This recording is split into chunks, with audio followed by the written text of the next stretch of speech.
तो आप सभी देख रहे हैं हाइड्रोलिक्स, जिसमें chapter number 7 flow over notches and wear देख रहे हैं। ठीक है, तो जिसमें अभी देखेंगे कि जो नोच हमने बताया था कि टाइप्स ऑफ नोच थे, रेक्टेंगुलर नोच, ट्रायंगुलर नोच जिसको वी नोच भी बोला जाता है, ट्रेपेजोइडल नोच, स्टेप नोच।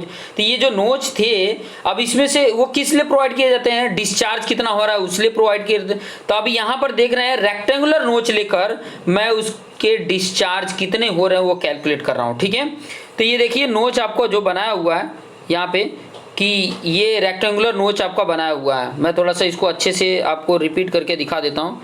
ये जो बना हुआ है मैं रेड कलर से बना रहा हूँ, ये रेक्टेंगुलर नोच है और इतने हाइट से ये जो बना हुआ है ना, इतने हाइट तक इसका वाटर का लेवल है, इसमें इतने हाइट तक वो फ्लो हो रहा है। ठीक है, ये जो है ये आपको जो मैं कलर से बता रहा हूँ, ये जितना बता रहा हूँ ना, ये वाला पार्ट से वाटर फ्लो हो रहा है और ये मेरी तरफ वाटर फ्लो हो रहा है। ठीक है, ये वाटर का ये इस तरफ फ्लो हो रहा है, ये इतना जो बता रहा हूँ ये मेरी तरफ फ्लो हो रहा है। अभी ये इतना अगर मैं कैलकुलेट करूँ, ठीक है ध्यान से समझना, ये अगर इतना कैलकुलेट करूँ तो ये आपको पता है कि इसका विड्थ कितना है। ये विड्थ जो है नोच का वो एल से डिनोट किया गया है, यहाँ पे देख सकते हैं। और इसकी हाइट मतलब कितने हाइट से हो रहा है वो एच से डिनोट किया गया है। ठीक है, ये इतना मतलब से वाटर फ्लो हो रहा है। तो इसका डिस्चार्ज कैलकुलेट करने के लिए कैसे इसका डिस्चार्ज कैलकुलेट करेगी, कितना वाटर फ्लो हो रहा है। ठीक है, एक सेकंड में कितना वाटर फ्लो हो जा रहा है, तो उसके लिए एक फॉर्मूला है जो डेरिवेशन करने वाले यहीं पर। ठीक है, तो सबसे पहले तो हमने क्या कर लिया, consider a rectangular notch in one side of a tank over which water is flowing. जो नोच हमने बनाया है, ठीक है, ये कंसीडर कर लिए। ठीक है, अब हम क्या कर लेते हैं ना, ये कि ये बीच में देख रहे हो ना कि ये 3 वाटर स्ट्रिप हमने ले लिया है। ठीक है, एक ट्रिन मतलब स्मॉल हाइट का हमने ले लिया है कि उसका लेयर बाय लेयर अगर देखा जाए तो स्मॉल लेयर ले लिया है। ठीक है, जो स्मॉल एच से नीचे हैं, इतने लेयर को लेकर हम थोड़ा सा आगे देखते हैं। आप यहाँ पे देख सकते हैं कैपिटल एच मतलब जो वाटर फ्लो हो रहा है उसकी हाइट कितनी है, जो वाटर फ्लो हो रहा है ओवर द नोच तो उसकी हाइट कितनी है, कैपिटल एच है।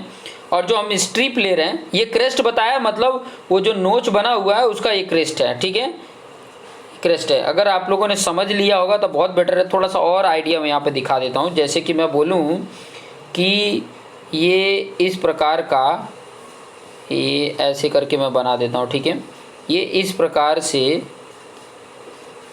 ये आपका ये जो मैंने बताया इस प्रकार से, कोई इस साइड ये अपस्ट्रीम है, यहाँ पर ये अपस्ट्रीम है और इधर ये डाउन स्ट्रीम है। ठीक है, और ये देख सकते हैं यहाँ पर मैंने ये इतना पार्ट ऐसे बनाया है। तो यही नोच है जिसके थ्रू वाटर मेरा क्या होगा, फ्लो होगा। मैं अलग कलर से बता दूं, ये आपका वाटर फ्लो हो रहा है। देखिए ये वाटर आपका फ्लो हो रहा है, इधर से आके इधर से ये नोच से होके इधर वाटर आ जा रहा है, डाउन स्ट्रीम में आ जा रहा है। ठीक है, अप स्ट्रीम से वाटर जो है वो फ्लो के इधर आ जा रहा है। तो ये वाटर इस तरफ से इधर से फ्लो हो रहा है। ठीक है, तो ये इससे फ्लो हो रहा है, तो कितना फ्लो हो रहा है वही उसी का अगर देखा जाए कि क्रॉस सेक्शन मैंने यहाँ पे बनाया है, ये क्रॉस सेक्शन है। ठीक है, विड्थ को एल से डिनोट किया, जो उसका विड्थ है ना उसको एल से डिनोट किया है और हाइट एच से, कैपिटल एच से। तो यहाँ पर देखिए सबसे पहले तो हमने क्या कर लिया है कि एच जो है वो हाइट ऑफ वाटर वो द क्रेस्ट जो है या सिल है उसके ऊपर से कितना उसकी हाइट है वो चीज़ें बता रहे हैं। एक मिनट, एच जो है वो क्या है, height of water above crest मतलब या तो वो सील जो क्रेस्ट है उससे कितनी हाइट तक उसका फ्लो होने का वो है। ठीक है, आइडिया मिल जा रहा है। एल क्या है, लेंथ ऑफ द नोच बोलो चाहे विड्थ ऑफ द नोच बोल सकते हो। ठीक है, लेंथ ऑफ नोच ही ले लो। फिर उसके बाद से सी डी क्या है, कोएफिशिएंट ऑफ डिस्चार्ज। ये सी डी जो है पीछे वाले चैप्टर में हम पढ़ भी चुके हैं कि सी डी क्या होता है, coefficient of discharge, actual discharge upon theoretical discharge होता है, ये चीज़ हमको आइडिया है। Now consider the horizontal strip of water of thickness D H, मतलब डी एच जितना थिकनेस वाटर का है, डेप्थ भी बोल सकते हैं, at a depth of H मतलब एच जितने हाइट पर ये डी एच जितनी थिकनेस लेकर वाटर का लेवल का thickness from the water level. अब एरिया ऑफ स्ट्रिप क्या हो जाएगा, एरिया ऑफ स्ट्रिप देखोगे तो ये एल है और डी एच जितनी हाइट है, तो एरिया मिल गया उसका। एरिया का मतलब बोल सकते हैं कि ये एरिया की मैं बात कर रहा हूँ। अलग कलर से लेके मैं बताऊं, इस एरिया की बात कर रहा हूँ मैं, ये जो स्ट्रिप बना है ना इस एरिया की बात कर रहा हूँ। तो ये एल हो गया और डी एच विड्थ हो गया, तो एल इंटू बी, यही तो एरिया होता है। ठीक है, यही तो एरिया होता है, आपको समझ में आ गया होगा। अभी आगे और देख लीजिए, we know that theoretical velocity what, ये चीज़ें हमको पता है थियोरेटिकल वेलोसिटी। इसके प्रीवियस वाले चैप्टर नहीं पढ़े हैं तो एक बार पढ़ लीजिए, उसमें डिटेल में मैंने सब कुछ समझाया है। हालांकि एक पूरा इस एक चैप्टर 1.5 घंटे के वीडियोज में है पूरा चैप्टर। इसके प्रीवियस वाला जो चैप्टर है ना हाइड्रोलिक कोएफिशिएंट, वो पूरा एक चैप्टर एक वीडियो में 1.5 घंटे का वीडियो है, एक साथ वो डाउनलोड करके आप आराम से देख सकते हैं। ठीक है, या तो नेट की फैसिलिटी है तो आराम से उसको ऑनलाइन ही देख लीजिए, डाउनलोड करने की ज़रूरत ही नहीं है। तो ये उसका थियोरेटिकल वेलोसिटी है। ठीक है, थियोरेटिकल वेलोसिटी आपको पता चल गया। अब डिस्चार्ज थ्रू द स्ट्रिप, अगर स्ट्रिप की बात करें उतने स्ट्रिप से डिस्चार्ज हो रहा हो तो D Q, small D Q लिया गया है, मतलब ये डिस्चार्ज उस स्ट्रिप के लिए। तो क्या होता था, सी डी कोएफिशिएंट ले लेते थे, area of strip into theoretical velocity होता था। तो ये आ गया आपका area of strip L into D H, और ये √2h, ये आ गया डिस्चार्ज।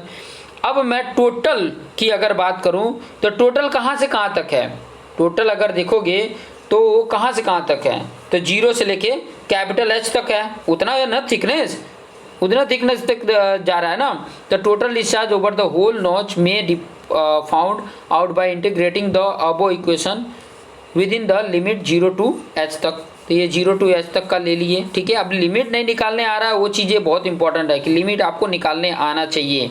तो 0 से h है, और इसमें कांस्टेंट कौन कौन से कांस्टेंट टर्म है, तो देखोगे कि सी डी भी कांस्टेंट टर्म है, 2g भी क्या है कांस्टेंट टर्म है, लेकिन h नहीं है, डी नहीं है।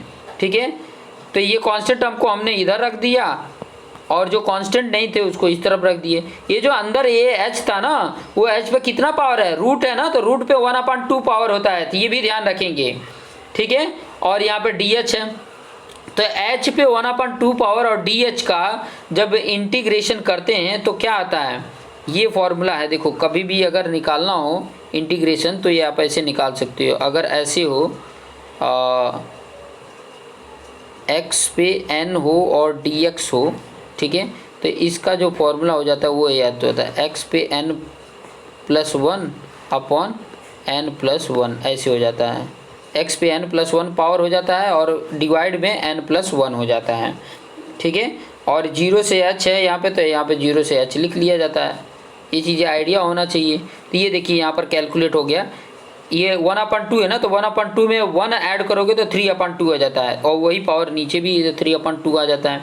0 से h तक है, ये h तक है।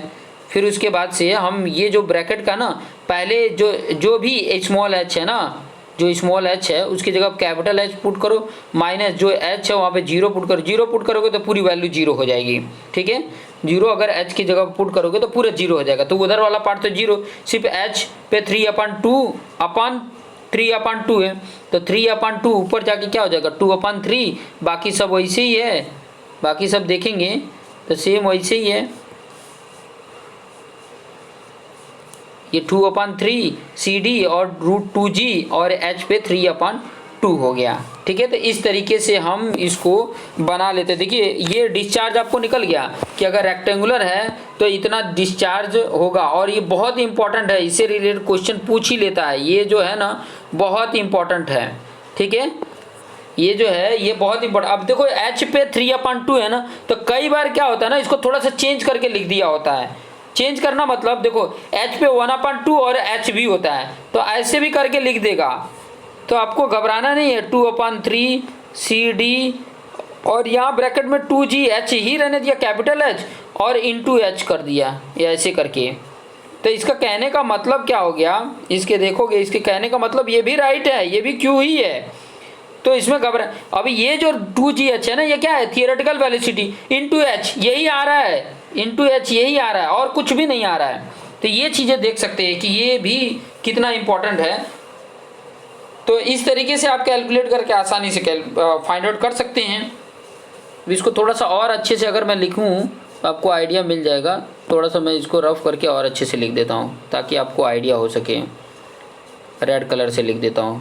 देखिए Q = देखिए 2/3 सी डी, ये जो आपका ये h पे 3/2 है ना, इसका मतलब क्या हुआ, h पे 1/2 पावर प्लस, देखो h पे यहीं पे थोड़ा सा बता देता हूँ, h पे 1/2 हो और इंटू h पे 1 हो, तो इन दोनों को क्या होता है, जब मल्टीप्लिकेशन होता है तो पावर जुड़ जाता है, और पावर जुड़ेगा तो यही h पे 3/2 आएगा। तो ये जो h पे 1/2 है ये रूट h है, और एक h आ जाता है, तो उसको मैंने यहाँ पर h लिख लिया, उसको मैंने कहाँ पर लिख लिया, यहाँ पर लिख लिया, यहाँ पे लिख लिया। और ये जो रूट में एक h रखना था तो ये 2g और कैपिटल H लिख लेंगे, तो यही तो है ना, ये भी फॉर्मूला आ सकता है। तो घुमा फिरा के कैसे भी दे, आपने टेंशन नहीं लेना है, ये फॉर्मूला आप कॉम्पिटिटिव एग्जाम में MCQ में ऐसे पूछ सकता है, ठीक है, दोनों राइट है। तो इस तरीके का जब भी दे तो आप इस तरीके से आपने कर लेना है। आगे और भी जो नोच हैं, जैसे कि ट्रायंगुलर है, तो ट्रायंगुलर का अगर इस शेप की तरह हो, अगर ट्रायंगुलर नोच हो तो उसके डिस्चार्ज क्या होते हैं, डिस्चार्ज के फॉर्मूले क्या होते हैं, वो भी मैं आपको बताऊंगा। फिर उसके बाद से दोनों का आपको एडवांटेज बताऊंगा कि क्या एडवांटेज है जो रेक्टेंगुलर नोच है, ठीक है। अगर एक रेक्टेंगुलर नोच है ओवर एक ट्रायंगुलर नोच बना दिया जाए तो क्या उसका बेनिफिट होता है, ठीक है, उसके बारे में भी डिटेल में बताऊंगा और उसका डिफरेंशिएट भी बताऊंगा। तो आप इसको देखते रहिए और अपने आप को बेस्ट बनाते रहिए। Thank you for watching this video.